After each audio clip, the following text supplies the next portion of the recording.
So tonight we have the New York Knicks versus the San Antonio Spurs in the NBA Cup Finals, and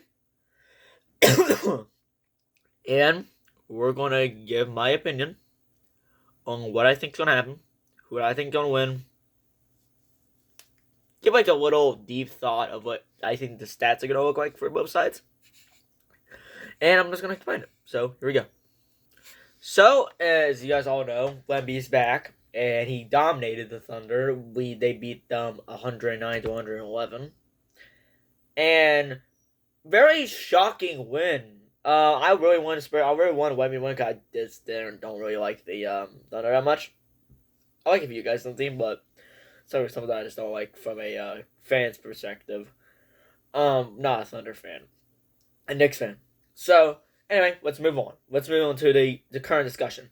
Who do I have winning the Thunder versus Knicks? I have my Knicks winning because I think the Knicks have a few things. While they're not better defensively, well, I don't know.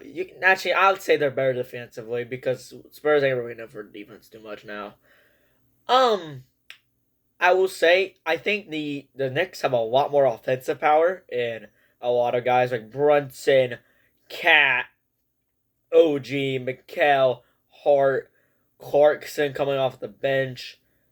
And then a bunch of other guys I can't think of the name of the top of my head, but you know the roster. Oh yeah, Deuce McBride. There you go. I think their defense can beat theirs, assuming Mitchell Robinson will be at all times. So that would be a perfect perspective. Because Mitch is a defensive anchor, and while he gets injured quite a decent amount, he is a very good defensive anchor, and improved in that one playoff series 2 years ago, where he had I think 20 offensive rebounds that entire series. Had Jared Allen saying the lights were too bright. Anyway, let's move on. What the things about the Spurs? They have Wemby, Castle, Vassell, Kellen Johnson, and I think some other people. I don't really remember the roster too well on the top of my head. So give me if I'm wrong on that completely. I understand. Um, my main concerns about them is obviously Wemby. I think they have slightly better 3-point shooting this season. I think they could be a little better on the three. And it's gonna be very hard to stop Wemby. Wemby's the only major concern on that team. If they weren't, they would be on the tier of what's a good team they'd be on tier of. They would probably be on the tier of like the Suns if they didn't have Wemby. Which, to be fair, they've been very good without Wemby. A lot better than I expected, at least. Because they have Dylan Harper, who's looked absolutely great. Stephen Castle, who needs to develop a 3-point shot a little more. However, has looked very good. He just needs to stop averaging more turnovers. And then Wemby was all starting the season averaging 26 points, I think 8 rebounds, 3 blocks, almost 4 blocks. You know, you get it. He was averaging insane numbers. Was in MVP conversations already, and we even in the MVP. We ain't even in January yet, and you know he could probably still get in the MVP race. He just goes off and drops 40 every fucking game. But not 40. He was averaging. No, he had 40 that day for day one. Um. Anyway, let's continue.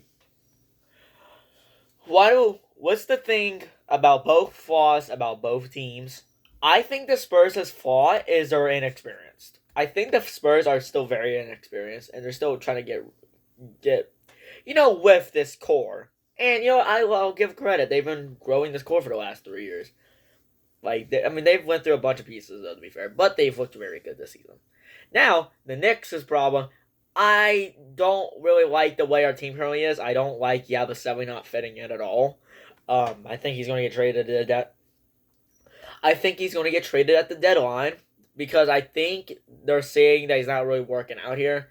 So I think they're probably going to trade him, or they're going to trade him and for like somebody like Kuz or some shit. I don't really want Kuzma, but Kuzma on offense is very elite, and we run a very heavy offense. And we're not really known for our defense because we don't really have too many defensive good players. Only guys that come to mind is Miles McBride, OG, McHale, Mitch Robinson. Cat's not a good defender. Neither is Brunson. Brunson is a below average defender. So is I think Cat's like an average defender. Although he does average at least a block. So I mean that's something that some centers can't do. Anyway, let's stay to the point. What's my stats gonna look like? I think Brunson's gonna have 30. I think it's very hard to stop a guy like Brunson who can literally do everything offense. Obviously, shoot free throws. We already know this. is very, very elite in the mid range. Has a very good post shot and has a 3-point shot that hasn't really looked the greatest this year, but I think it's hard to close out him on the three. And plus, you have multiple guys. Josh Hart's probably have a double-double, at least something near that. Last time the Spurs faced the Knicks, which I think was on Christmas, Mikal had 41, which sadly did not get talked about enough. The fact that Mikal Bridges had 41 on Christmas and Wemby had like 40 as well just said a lot, because I forgot that we faced the Cavs on Christmas this year, and it's kind of weird. I think Mikal is going to go off again. He usually does against the Spurs, and he did it last year, both times. So, and plus, I think Mikal's been playing a lot better this year. Obviously, he's shooting 41% for three. I think like almost 50% in the field. He's looked absolutely amazing this year, alongside Deuce McBride, who's already looked great in the last 2 years. Looks even better now. My final thoughts are, I like the Spurs a lot. I love the chemistry they're building. I love the draft picks they're building. I love everything about the Spurs. I just have to go on a lung and say I think the Knicks are going to be so much better offensively that their defense isn't going to be able to hold up at least fine enough. Now, honestly, you could say this age likes milk, which, I could see. I could see it at all. I could see it, to be completely honest. However, I have a little bit of faith. And I have a faith in my Knicks winning the game. My final thoughts is it's going to be 110 to 125. Knicks win the NBA Cup and collect, I think it's like 500K or 2500K or something around the words of that. Anyway, I love you guys. Sorry I haven't uploaded recently. We get back to uploads. I have quite a bit of uploads to actually upload for you guys. Take care. Love God. Love you guys. James Winston. Shout out to Jackson Dar, I guess. I don't know. See ya.